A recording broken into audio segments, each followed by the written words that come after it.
మనతో పాటు గెల్లు సీనన్ ఉన్నాడు. ఈరోజు ప్రధానంగా విద్యార్థి బనకచెర్ల అంశంలో విద్యార్థుల శిక్షణ తరగతిలో పాల్గొన్న పరిస్థితి. ఒకసారి అన్నతో మాట్లాడిద్దాం. రెస్పాన్స్ ఎట్లుంది, ఏంది పరిస్థితి తెలుసు అన్న. ఏంది విద్యార్థులతో మళ్ళీ మీటింగ్లు ఎట్లుంది? మళ్ళీ విద్యార్థులు యువత అవసరమా టీఆర్ఎస్కి ఇప్పుడున్న పరిస్థితులు, లేకపోతే ఏంది? ఎందుకోసం మీ సమావేశం? కేసీఆర్ గారు ఇప్పుడు ప్రస్తుతానికి ముఖ్యమంత్రి కూడా అవసరం ఉండకపోయేది, కానీ ఇవాళ రేవంత్ రెడ్డి ముఖ్యమంత్రి అయిన తర్వాత అవసరం పడే పరిస్థితి ఇవాళ కనిపిస్తుంది. కాబట్టి ఇవాళ రాష్ట్ర వ్యాప్తంగా అన్ని జిల్లాల్లో కూడా ఇవాళ విద్యార్థి సదస్సులు నిర్వహిస్తూ ఉన్నాం. ఎందుకంటే గోదావరి నది మీద గోదావరి లింకు బనకచెర్ల ప్రాజెక్టు కట్టడం వల్ల తెలంగాణ నీటి వాటాలు పూర్తి స్థాయిలో రేపు నష్టపోయే అవకాశం ఉంది. కాబట్టి దానికోసం ఇవాళ విద్యార్థులందరినీ ఇవాళ సమాయత్తం చేస్తూ ఉన్నాం, అందరినీ చైతన్యవంతం చేస్తూ ఉన్నాం. ఎందుకంటే ఇవాళ కాంగ్రెస్ పార్టీ ఇవాళ ఆంధ్రప్రదేశ్కి దోషి పెడతా ఉంది. ఇవాళ నరేంద్ర మోడీ ప్రభుత్వం, బీజేపీ ప్రభుత్వం, ఈ రాష్ట్రంలో 8 మంది ఎంపీలు ఉన్నా కూడా ఏ ఒక్క ఎంపీ కూడా మాట్లాడతలేడు. గోదావరి నీళ్లు కనుక బనకచెర్ల ప్రాజెక్టు కట్టి ఉంటే తెలంగాణ నీటి వాటాలు శాశ్వతంగా కోల్పోయే అవకాశం ఉంటుంది. రైపేరియల్ రైట్స్ తెలంగాణ లేకుండా పోతుంది. దీనివల్ల భవిష్యత్ తరాలకు తెలంగాణ నష్టం జరుగుతుంది. ఇక్కడ వ్యవసాయ రంగం నష్టం జరుగుతున్న అంశం మీద ఇవాళ ఏ పార్లమెంట్ ఎంపీలు కూడా సోయలేదు. పార్లమెంట్లో ఏ ఎంపీలైనా మాట్లాడుతున్నారా? అదే కేసీఆర్ గారు ముఖ్యమంత్రి ఉన్నప్పుడు ఈ రాష్ట్రానికి సంబంధించిన ఎంపీలు అందరూ పార్లమెంట్లో లొల్లిపెట్టేది. తెలంగాణకు చాలా నష్టం జరుగుతుందన్న అంశం మీద ప్రతి ఒక్కరు లొల్లిపెట్టే పరిస్థితి ఆ రోజు ఉండే. ఇవాళ చైతన్యం లేని మంత్రులు ఉన్నారు. తెలంగాణ కొద్దిగా ఆంధ్రప్రదేశ్ దూసుకెళ్తూ ఉంటే నీళ్ళ విషయంలో ఇవాళ సంతకం పెట్టిన ముఖ్యమంత్రి ఇవాళ రేవంత్ రెడ్డి. ఇవాళ మౌనంగా ఉంటారు ఎంపీలు. కాబట్టి ఇలా విద్యార్థులందరినీ చైతన్యం చేసి ఆనాడు పోరాటం చేసడానికి ఇవాళ సిద్ధమైపోయాం.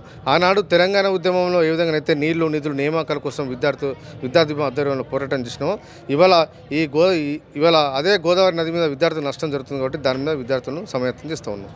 ఏంటన్నా అంటే ఎట్లుంది విద్యార్థుల నుంచి రెస్పాన్స్ ఎట్లా వస్తున్నాయి? చాలా రెస్పాన్స్ ఉంది. ఎందుకంటే తెలంగాణలో 80% ప్రజలు ఇవాళ వ్యవసాయ రంగం మీద ఆధారపడి ఉన్నారు. కాబట్టి ఎక్కువ నీళ్లు తెలంగాణలో ఇవాళ గోదావరి నది పరివాహక ప్రాంతంలోనే ఇవాళ వ్యవసాయం క్యాచ్మెంట్ ఏరియా ఉంది. కాబట్టి దానికోసం చెప్పి విద్యార్థులందరూ మంచి రెస్పాన్స్ ఉంది.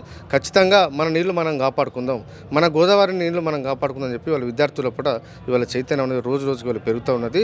దీని ప్రభావం భవిష్యత్తులో చూపిస్తాం. టీఆర్ఎస్ మీద తప్పుడు ప్రసారాలు చేసినా, తప్పుడు ఆరోపణలు చేసినా, తప్పుగా మాట్లాడినా విద్యార్థి సంఘాలు వెంటనే వాళ్తున్నాయి, వారిపై దాడి చేస్తున్నాయని కాంగ్రెస్ వాళ్ళు, బీజేపీ వాళ్ళు ఆరోపిస్తున్నారు. నిజమే కదా. తప్పుడు ఆరోపణలు వేసి ఎందుకు ఊరుకుంటామండి? విద్యార్థులు అంటేనే చైతన్యవంతమైన వాళ్ళు. ఖచ్చితంగా సమాజంలో ఎవరు తప్పు చేసినా దాన్ని ప్రశ్నించే గొంతుకలు వీళ్ళ విద్యార్థులు. బీఆర్ఎస్ పార్టీ విద్యార్థి భవన్ నాయకులు అందరూ ఖచ్చితంగా ప్రశ్నిస్తారు. మొన్న మీరు చూసారు, మహా టీవీ కేసీఆర్ గారి పైన, తెలంగాణ కోసం పోరాటం చేసిన కేసీఆర్ గారి కుటుంబం పైన, కేటీఆర్ గారి పైన అసత్య ప్రచారాలు చేసి వీడియోలు మార్ఫింగ్ చేసి తమ్మినేలు పెట్టి వ్యక్తిగతంగా డ్యామేజ్ చేసే ప్రయత్నం చేస్తే మా విద్యార్థులు మేము ఊకున్నామా?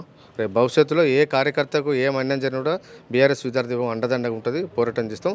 ఖచ్చితంగా తెలంగాణ దేనికోసమైతే తెలంగాణ రాష్ట్రం ఏర్పడ్డదో, ఏ ట్యాగ్ లైన్ నీళ్లు నిధులు నియామకాలనే ట్యాగ్ లైన్ మీద తెలంగాణ రాష్ట్రం ఏర్పడ్డదో ఆ ట్యాగ్ లైన్కు వ్యతిరేకంగా ఏ ప్రభుత్వం వ్యవహరించినా, ఏ పార్టీ వ్యవహరించినా ఖచ్చితంగా మేము పోరాటం చేస్తాం. ఉద్యోగ నోటిఫికేషన్ అంశంలో ఇప్పటి వరకు క్యాలెండర్ పూర్తి స్థాయిలో ఇంప్లిమెంట్ చేయలేదు.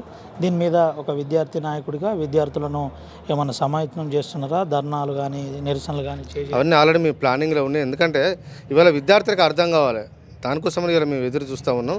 గతంలో ఎన్నికల ముందు కాంగ్రెస్ పార్టీ ఏం చెప్పింది? కాంగ్రెస్ పార్టీకి అధికారం ఇవ్వండి, మేము జాబ్ క్యాలెండర్ని ఏర్పాటు ఇస్తాం, 2 లక్షల ప్రభుత్వ ఉద్యోగాలు ఖాళీ ఉన్నాయని చెప్పి మాట అయిన రేవంత్ రెడ్డి గారు ఇవాళ ముఖ్యమంత్రి అయిన తర్వాత అసలు జాబ్ క్యాలెండర్ ఊసలేదు.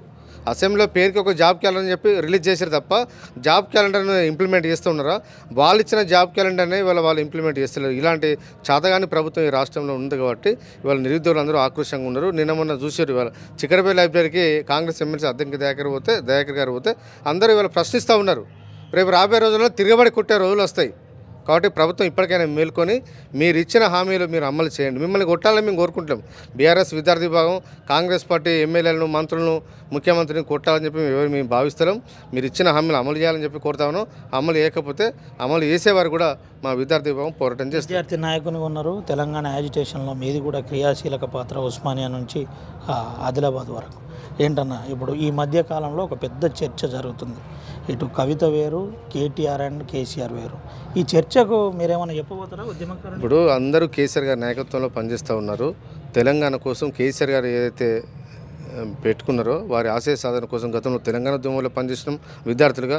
ఇవాళ కూడా మేము పనిచేస్తాం. ఖచ్చితంగా మా లక్ష్యం తెలంగాణ ప్రజలను బాగు చేయడమే లక్ష్యం. కాబట్టి తెలంగాణ హక్కులను కాపాడమే లక్ష్యం. కాబట్టి ఆ దిశగా మా బీఆర్ఎస్ విద్యార్థి విభాగం ముందుకు పోతుంది. ఢిల్లీకి పోయే పనిలో ఇప్పుడు బీఆర్ఎస్ పార్టీ ఉంది బీసీల రిజర్వేషన్ మీద. దీంట్లో విద్యార్థి నాయకులను సమాయత్తం చేసి ఢిల్లీ నుంచి గల్లీ వరకు మా విద్యార్థుల ఏ సమస్యలను కూడా విద్యార్థి విభాగం పోరాటం చేస్తుంది. కాశ్మీర్ నుంచి కన్యాకుమారి వరకు కూడా ఎవరికి అన్యాయం చేసినా ప్రశ్నించే గొంతుగా బీఆర్ఎస్ పార్టీ విద్యార్థి విభాగం. ఖచ్చితంగా మా లక్ష్యం అదే. బీఆర్ఎస్ అని పెట్టుకున్న తర్వాత దేశంలో అనేకమైన సమస్యల గురించి మేము మాట్లాడతాం. ఆ రైట్ మాకుంది. ఆ రకంగా అన్ని వర్గాల ప్రజలను విద్యార్థులను సమాయత్తం చేస్తాం. భవిష్యత్తులో మంచి సమాజ నిర్మాణం ఆర్టీవీ ద్వారా గెలుసీనని ఏం చెప్పబోతుంది? తెలంగాణ హక్కుల కోసం ఎవరు విఘాతం కలిగించినా, తెలంగాణ ఆత్మాభిమానాన్ని ఎవరు దెబ్బతీసే విధంగా మా ప్రవర్తించినా వాళ్ళకు తగిన గుణపాఠం చెప్తుంది బీఆర్ఎస్వి. రైట్, థ్యాంక్ యూ అన్న. ఇది పరిస్థితి. తెలంగాణ హక్కుల పైన ఎవరు విఘాతం కల్పించినా చాలా సీరియస్గా ప్రతిఘటిస్తాం. ఎట్టి పరిస్థితుల్లో బీఆర్ఎస్వి వదిలిపెట్టదని ఆర్టీవీతో ఎక్స్క్లూజివ్గా సీనన్న మాట్లాడిన పరిస్థితి. Camera Sumanth, Ravinayak, RTV, Adilabad. తెలుగులో న్యూస్ కి ఫాస్టెస్ట్ యాప్ ఇప్పుడు టోటలీ న్యూ అవతార్లో. జస్ట్ 5 seconds లో కంప్లీట్ న్యూస్. సోషల్ మీడియాలో ట్రెండ్స్ కి one stop solution. Live TV app voice search option తో ఇప్పుడే డౌన్లోడ్ చేయండి లేదా అప్డేట్ అయిపోండి. యాప్ లింక్ డిస్క్రిప్షన్ లో ఉంది.